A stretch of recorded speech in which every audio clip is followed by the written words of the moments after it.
welcome to an unboxing video. This time we are doing another tyco unboxing. Now I have acquired a brand new tyco hopper car. I literally just took off the saran, threw it away. I know most people would be screaming at me, but this is just to show exactly what's going on. So, like and subscribe for more content. This is exactly the same way that we've done this previously. So,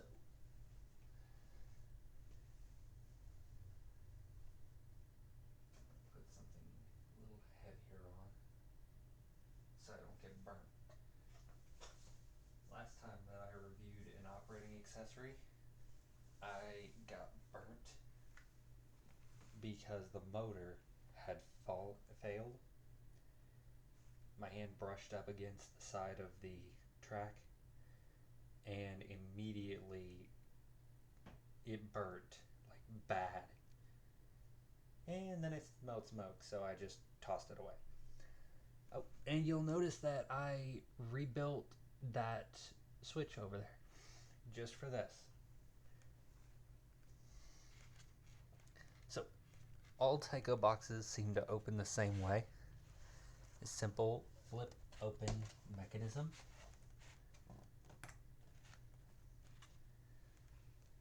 Almost everything on this layout, except for the locomotives and track, only cost me under $20. I have not opened this saran, but I do plan to for this video. So, little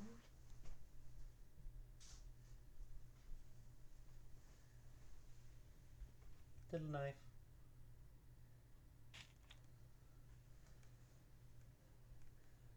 First off, let's see if we can't get it out without taking off the saran. So I just simply lifted it up on the side, slid the box out from underneath,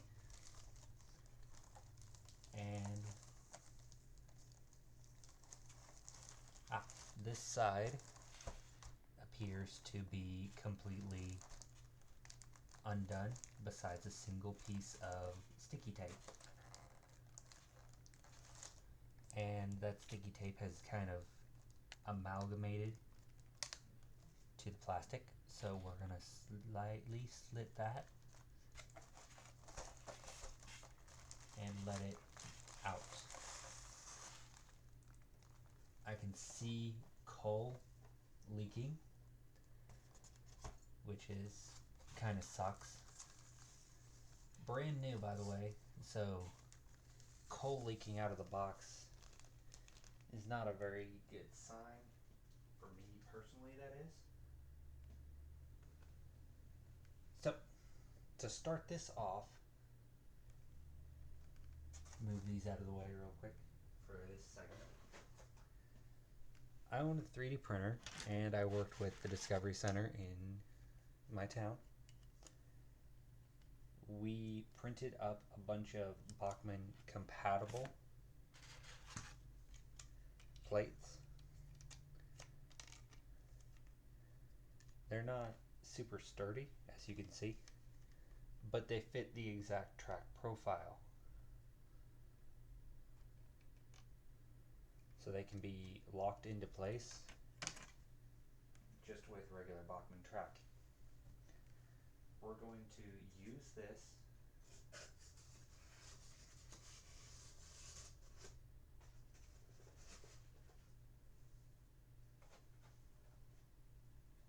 to get everything together.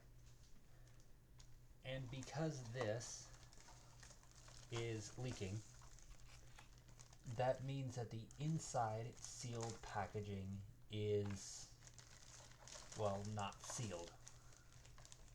As you can see, a bunch of the coal just fell out. Coal came in these little bags, one of which is alright. Oh, nope, never mind. It's not alright, but it is avoidable.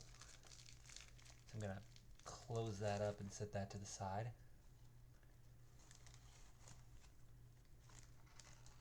We've got our instruction booklet and the main pieces of the set.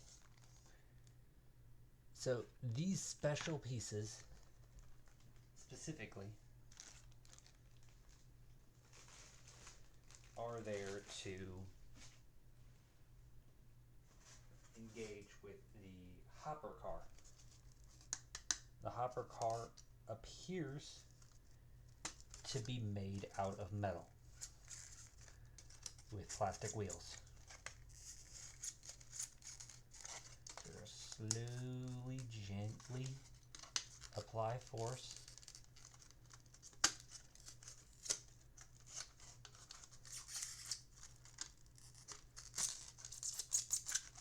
That way it doesn't break anything.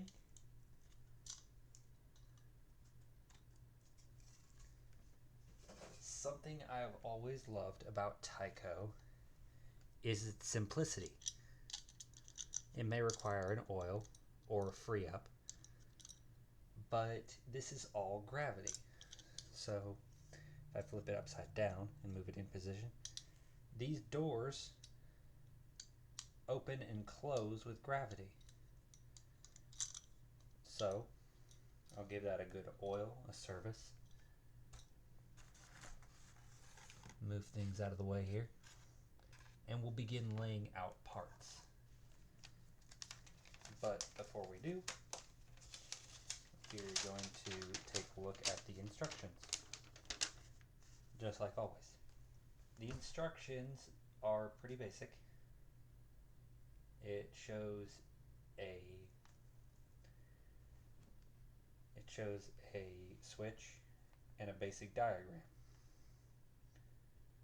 So this is only meant to go up. There's no back down section. Now, because this layout is situated exactly like this, there's no reason to have a back down section, but some people may decide to do it anyway.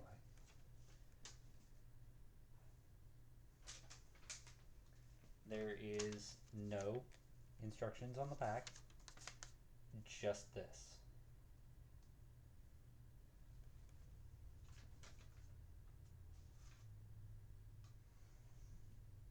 Now, tyco, as well as lifelike, were not compatible with the new Bachmann Easy Track system because it didn't come out until much, much later.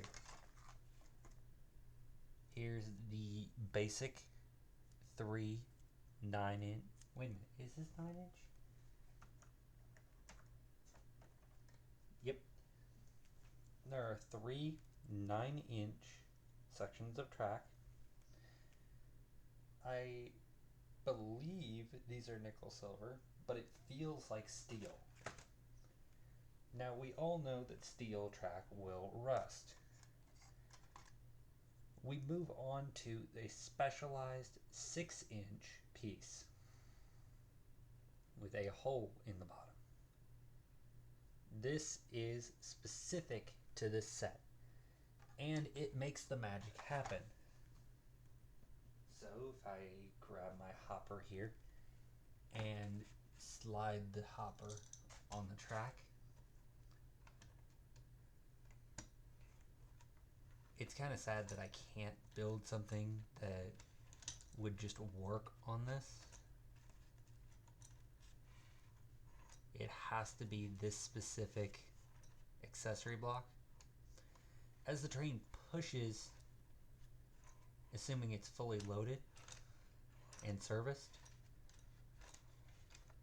it runs across this track and it will smack those little flanges against the top or bottom of the baskets, which will open up the little doors at the bottom.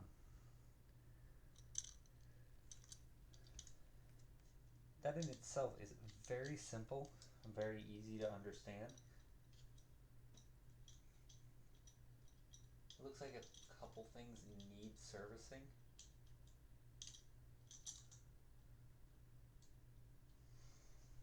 But it also looks like it would be fine.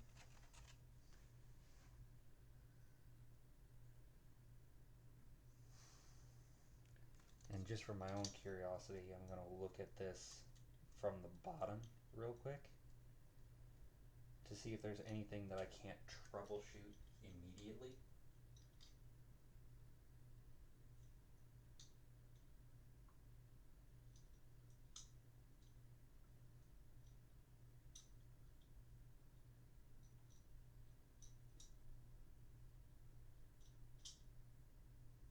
It likes to get hung up. It's about all I can see.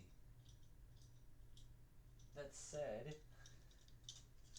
it looks like this piece is simply just a specialized piece added to the bottom. So you could technically pop this piece of it out.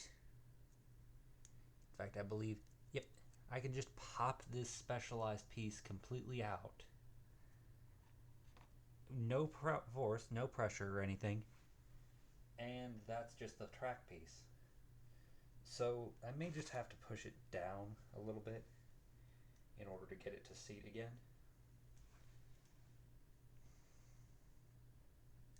Yeah, it seats perfectly into the rails. There's no overlap. It sits on the tie. So it sits on the tie, not in the tie, meaning that there's no way to force it down too much, which means I could take a regular piece of Hornby track and simply cut the Hornby track until it fits correctly. The fish plates appear to just be black high carbon rolled steel, which it kind of complements the thought that that is a simply made out of cast iron rail. And with the plastic wheels, that's not very good because there's very little actual weight. You can hear that this is made almost completely of metal. The trucks and the wheels and the vintage horn hook couplers are the only things on this model that are not made of metal.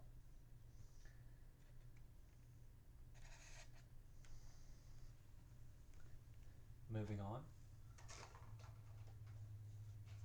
we have a collection bin to keep your model railway clean. Unfortunately, I've already made a mess of it. We have the special trestles. These are designed in a specific way where they will not harm your track. They do not clip into your track. They do not bind your track. They just simply exist to support the track. So if you lift the track, it just comes right off. Here is the platform.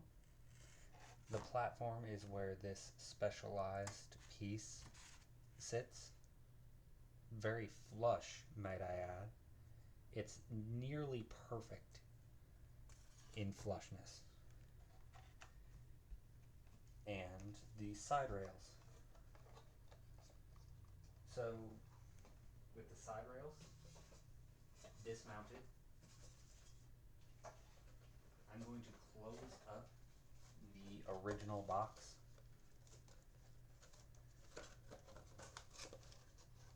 so that it fits back together nicely and saves space.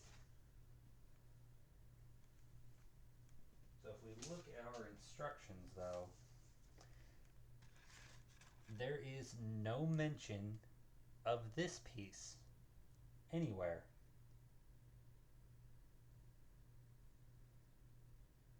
Now, I can take a guess as to either if this is an extra piece or what I believe this is, because it does not mention this in the instructions, but you can see a little buffer stop. It just says that it needs to be removed.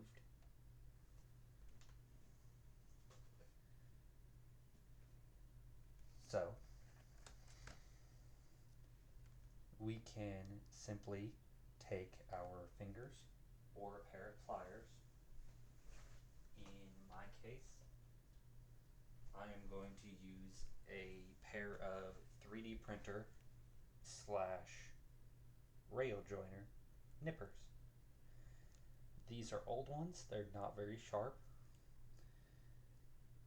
I'm going to gently apply pressure and use the leverage to take the rail joiner completely off. Or as Sam's Trains would say, fish plates. We will take this little piece, and you can see there's a little nubbin right there. We're going to take that little nub, stick it down into the center hole there, and it only works regularly. So it has to have gravity to push it down, but it slots into that spot there very nicely. And most of these are designed with a semi-uniform shape, so you may be able to put this into something like Hornby track.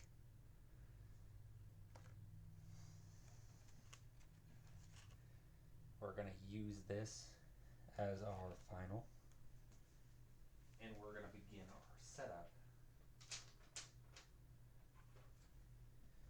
We're going to take our specialized pieces and slot them into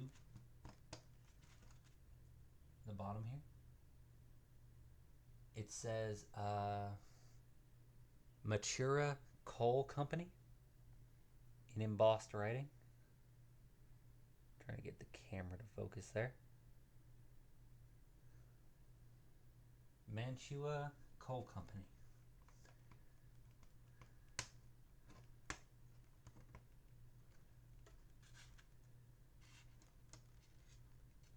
Slot those in, lock those in place. We're going to slide the specialized 6-inch track piece until it locks into place as well. Keep in mind, I am going at this blind. I have never actually opened one of these before.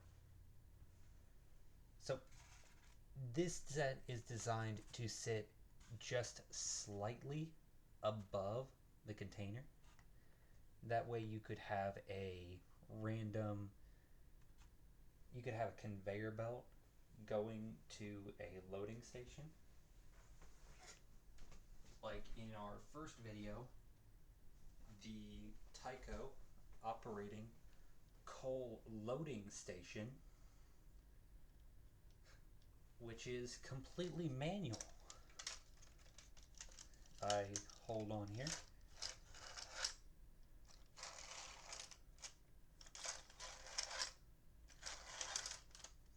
Which could be actually done rather nicely with a couple of screws and a couple of specialized hydraulics, or a couple of steady linear actuators. Now, back to where we were. We are going to try to connect it to this spot here.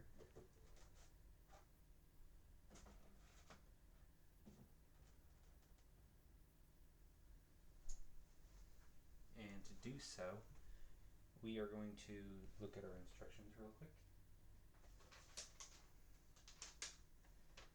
There is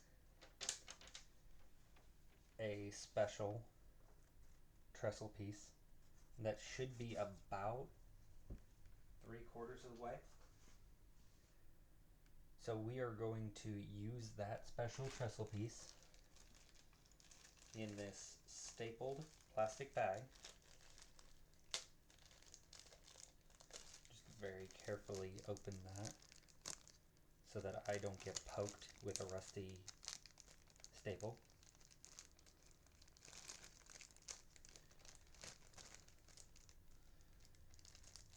It's funny to think these staples are probably older than me.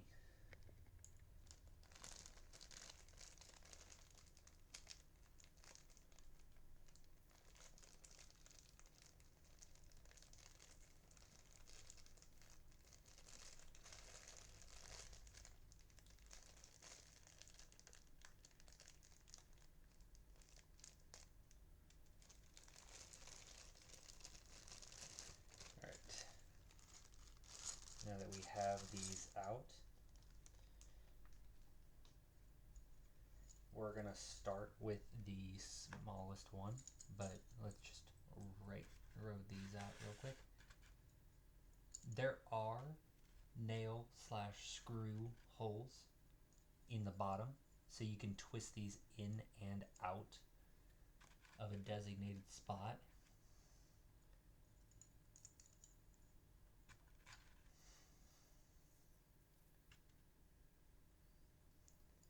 There appears to be one that is larger than all of the others, and vice versa, one that is very small. We are going to start with this. So, we have a first issue. And it doesn't look to be very big. There's no real problems with it. But it is a complete friction fit. So there's no twist mechanism. There is nothing holding it on physically besides this little nub and these two to keep the nub from twisting.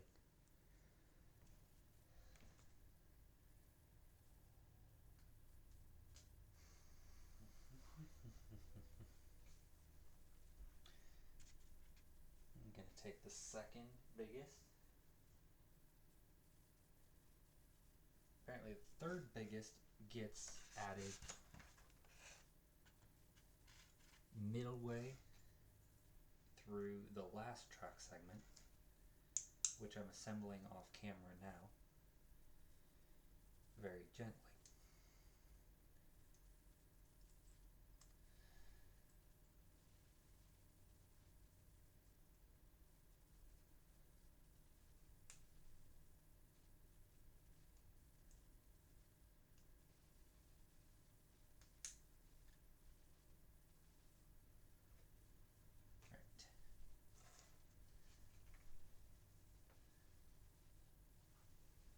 Now, these big ones, according to this, go into the specialized track receptacle here,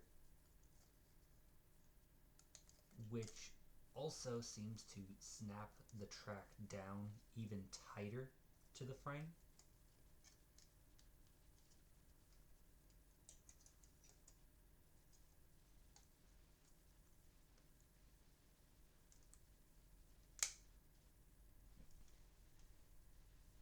Now, that was a very terrifying click because I could see and hear it bending.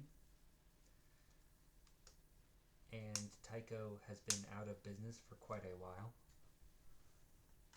But now that we have them set up very carefully, you can see how much actual clearance we have. These two will go on this extra segment in order to keep it from rolling off. we have our main track piece, which apparently is supposed to be have the special clip situated about halfway.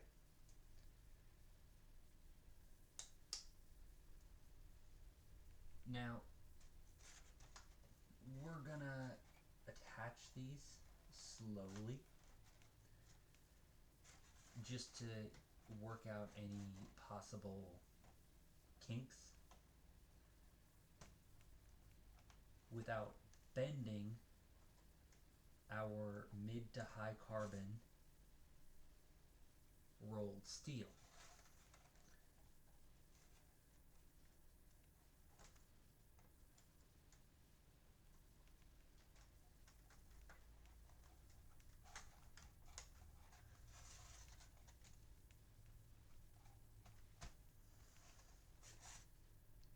And with that,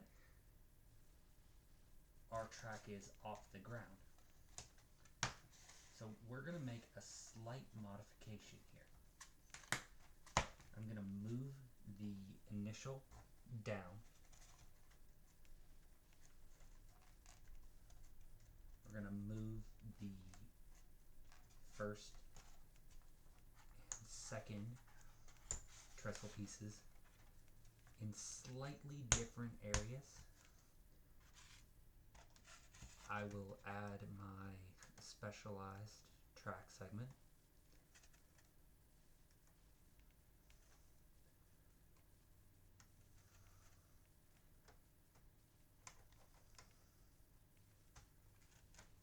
Now that that's up there, we will attach our two extra trestle pieces. One at the middle. And according to this, the last one goes underneath of that specialized buffer stop.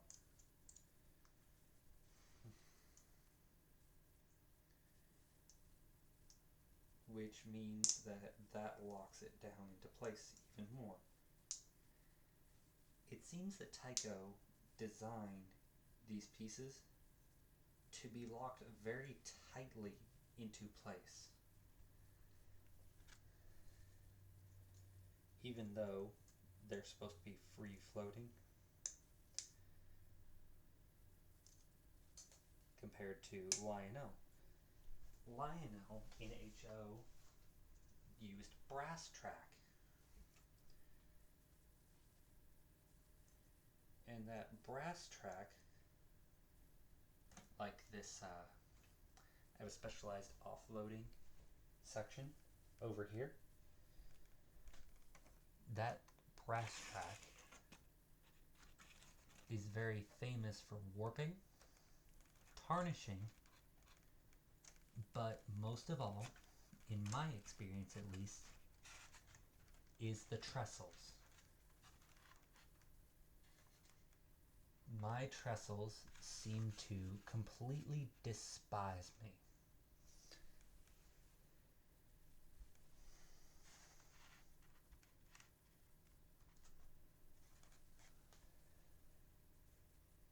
And I noticed that my rails are warped on camera.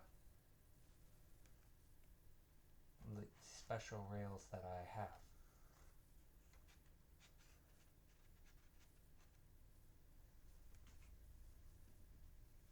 So, we are going to take our special train and we will hook up our special DCC train to our horn hook coupling special car. And I noticed I didn't actually have to use these.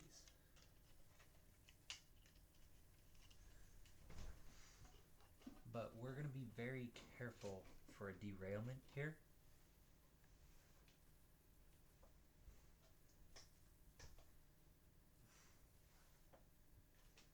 We're also going to re-add our special scenery.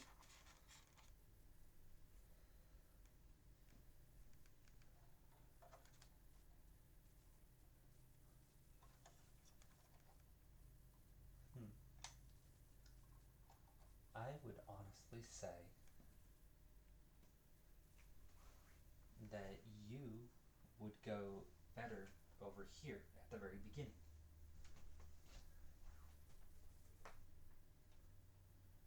So we're going to move our town scene a little bit more, including the scratch-built cup house.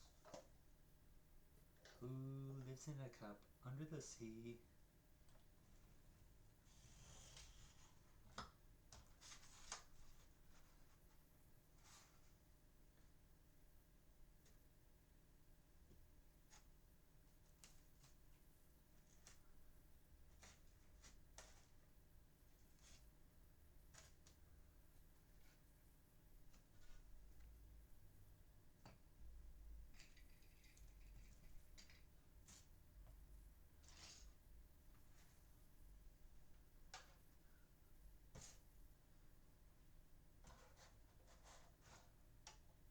Slowly stuff that under there and let gravity do its thing.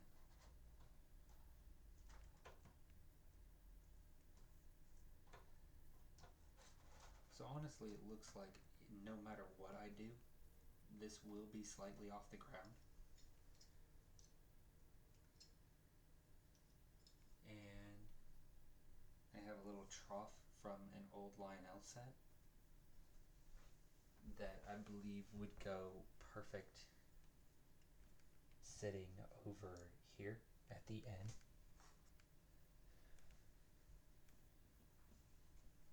You do not have to follow my layout or advice, but it is nice to be able to share these amazing things of a bygone era.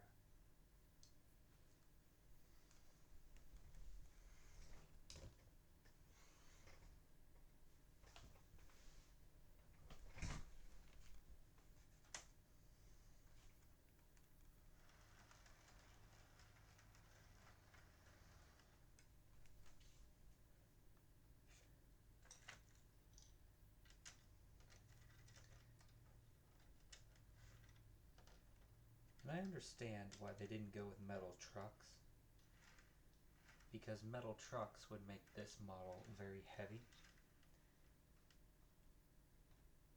like the Lionel. And that made me a lot of problems, because it was nearly impossible to get my Lionel to have a regular knuckle coupler.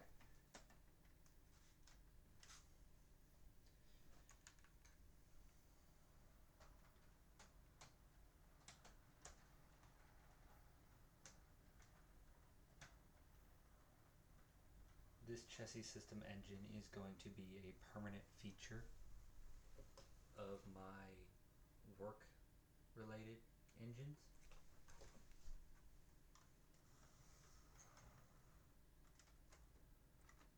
And I'm noticing a slight connection issue on this steel track. So we're going to polish the track here real quick.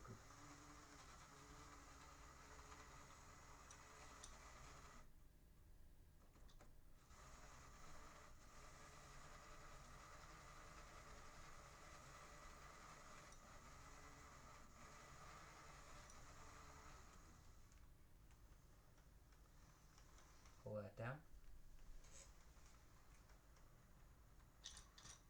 And she seems to work completely fine now. At least on that section that I polished.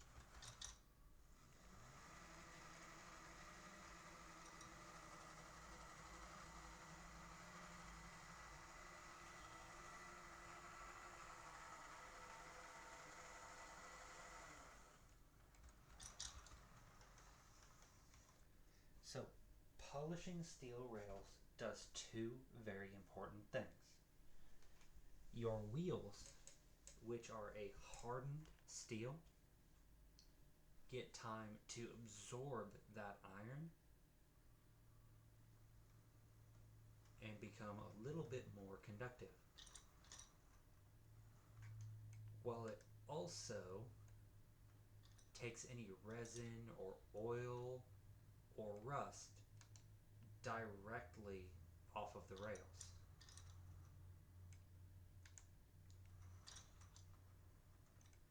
So for a convenient test here, I notice that it is a large enough hole underneath the actual car for some pellets. Now, just because something looks like it will work, oftentimes may mean it will not work. So we're going to take a single airsoft pellet to avoid having a blockage, which appears to fit perfectly in the hopper. We are going to back it up.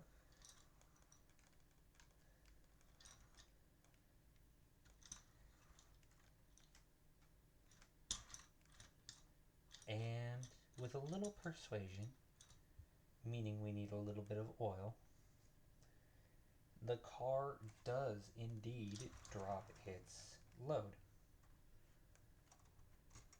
And as I thought, the single airsoft pellet did not actually land in the designated spot.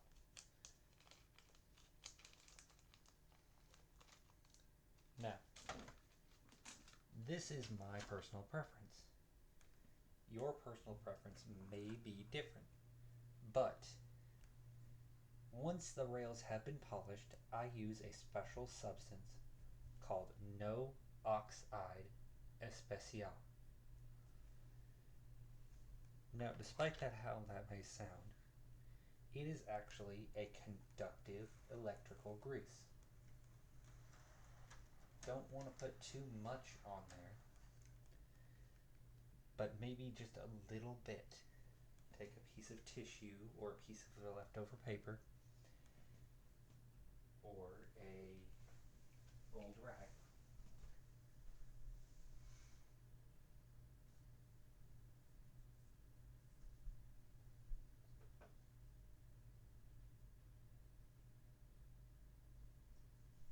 I'll be right back to grab one.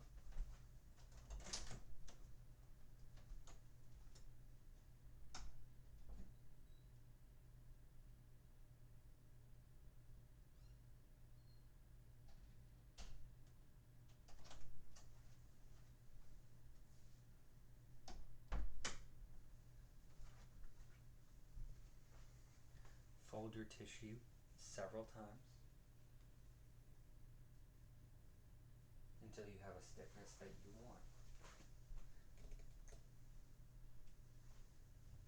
Very, very gently dab your stiffened corner in the grease and seal back up.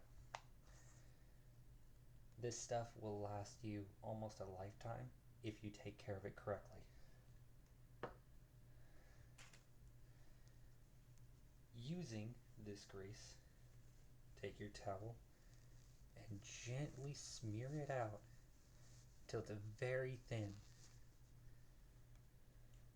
because you only need a couple of atoms thick to make this stuff work, because it's designed to keep your rails from rusting, oxidizing, and pitting. Need a little bit extra more there. I'm noticing that this is a bit rusted already now that I'm getting to here, which means that's probably why my engine did not want to work.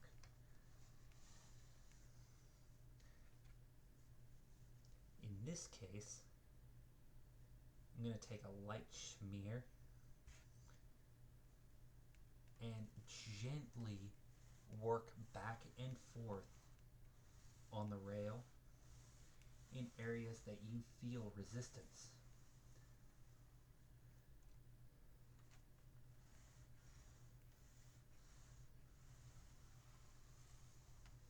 And I'm not going all the way because the locomotive will never have to travel all the way back here.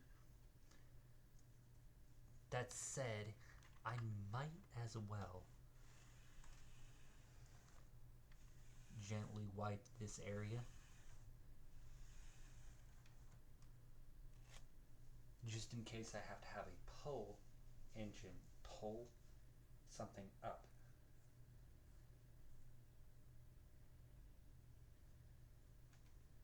Eventually I may get another trestle and lift this up a little bit more. That way it will just kind of go onto my desk, because that is something I want to do with my layout eventually. I want to have a little bit of an offside that goes onto my desk.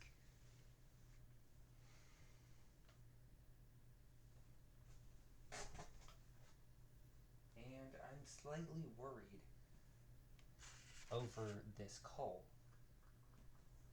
because I have no idea what was in this coal. There were never any ingredients to the coal.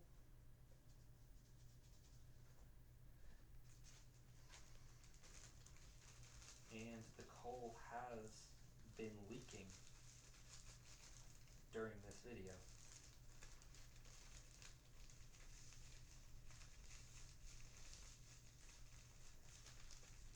And not a very tiny amount either. So, rather substantial amount of coal has leaked from the original bag. In fact, I'm going to have to get a Ziploc instead to make sure that this does not leak. This is how much has leaked into the original bag in just a minute.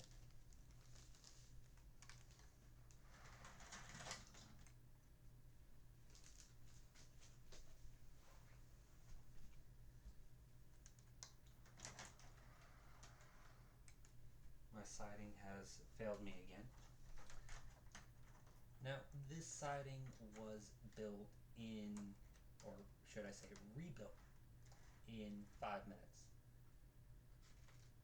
I purchased a Bachmann DCC Easy Command Plus train set,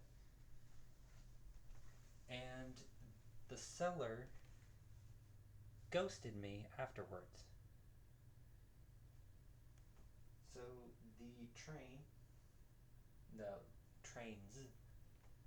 arrived in fairly poor condition. The track was alright for the most part, besides a few select, should I say, destroyed parts. That said, I also ended up with a DCC Easy Command Control Center, the predecessor to the Plus, for somewhere around $30.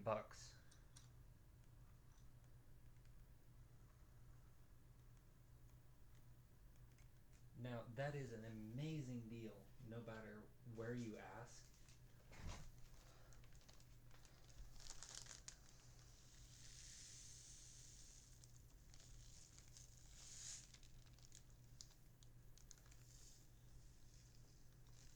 Or who you ask.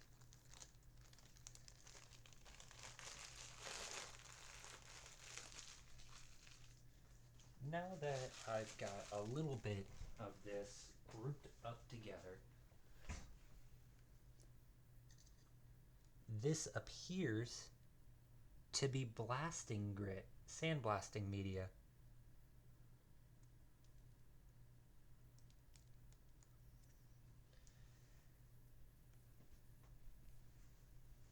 with sandblasting media, it's not uncommon for it to be about the size of coal grains, or not coal grains, coffee grounds.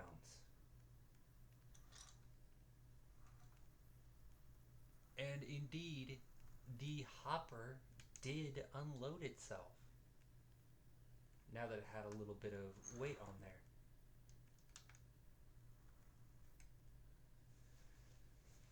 Which means that this is a perfectly acceptable little thing. And it gets me curious at the same time. So the pellets that I showed earlier were about the same size, if not smaller, than the original tyco pearl bead coal.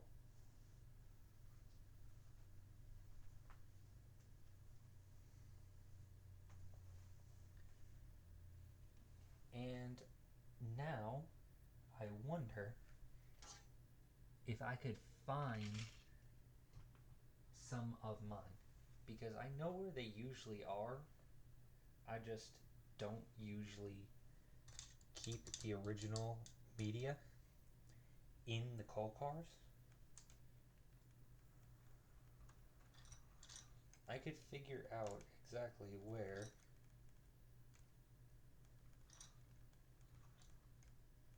and we could see what exactly it would take.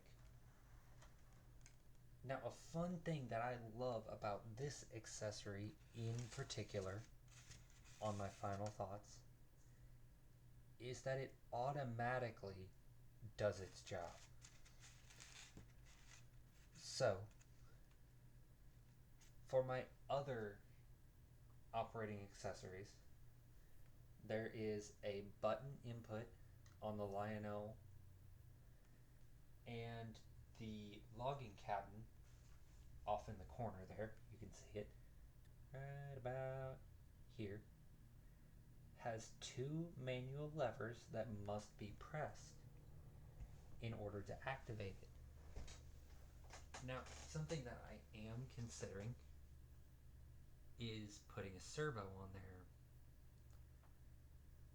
That way it will dump the logs into the cars automatically. But until then, I am not going to. In fact,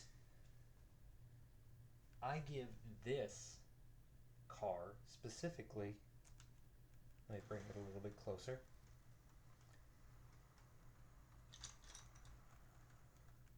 I give the Tyco automatic unloading coal car a 10 out of 10 for my layout based on the theme. So this layout has two primary, I would say, industries, with a couple of things that I've reviewed in the past, like lifelike dump cars. Speaking of which, I still have a lifelike dump car that I am not going to use, but it is fun to know that that exists and it works correctly. Something that I want to test, now that we know this works,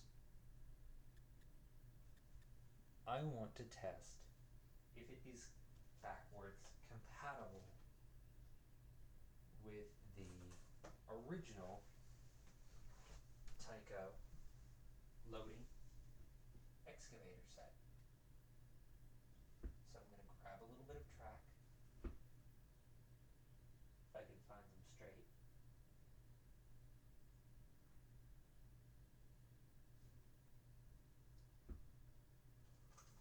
Honestly, it doesn't even have to be straight.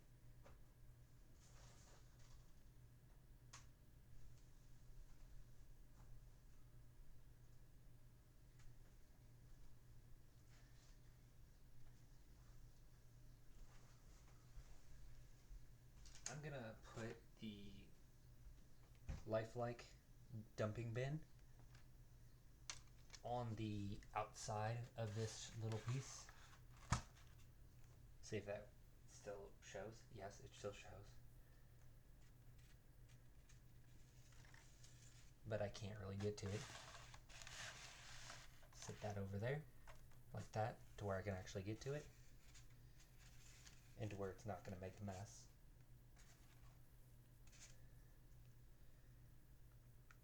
I'm looking at this a little bit closer,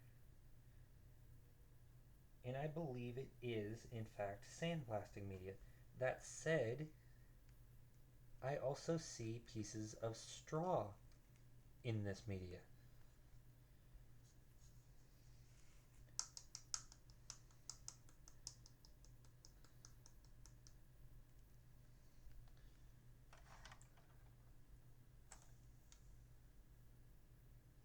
Alright. Now that that's in there, I'm going to press my thumb down.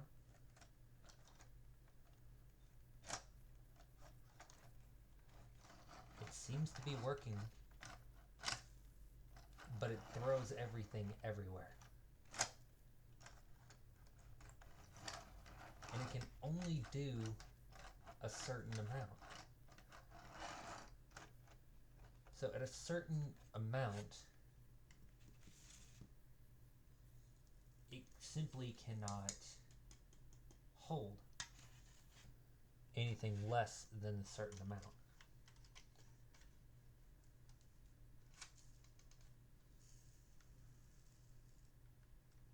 Now, sandblasting media is not inherently toxic.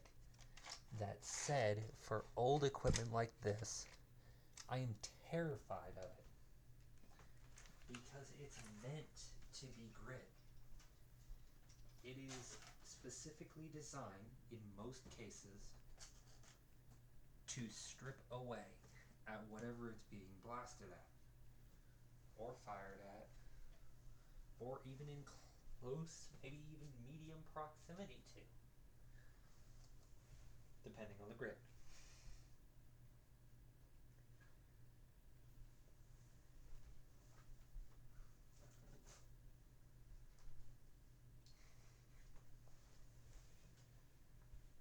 Now, that's not a big problem with the operating loader set or unloader set.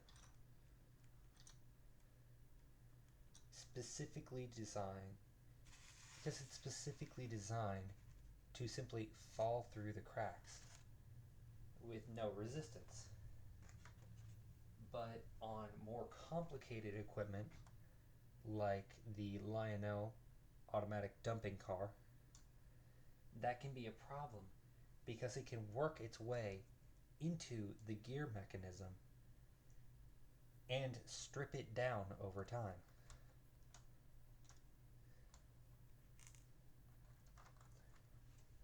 So, what I am going to do is, I am going to find a larger size of media to put into this car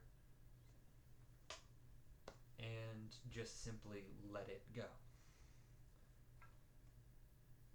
Something that I was hoping to do, like I do with my Lionel dump car, at some point in the future, was to roll dice.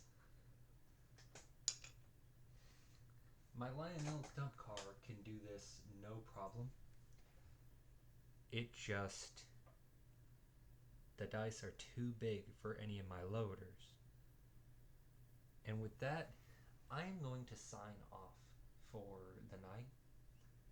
I hope you all have a good night, and thank you for listening.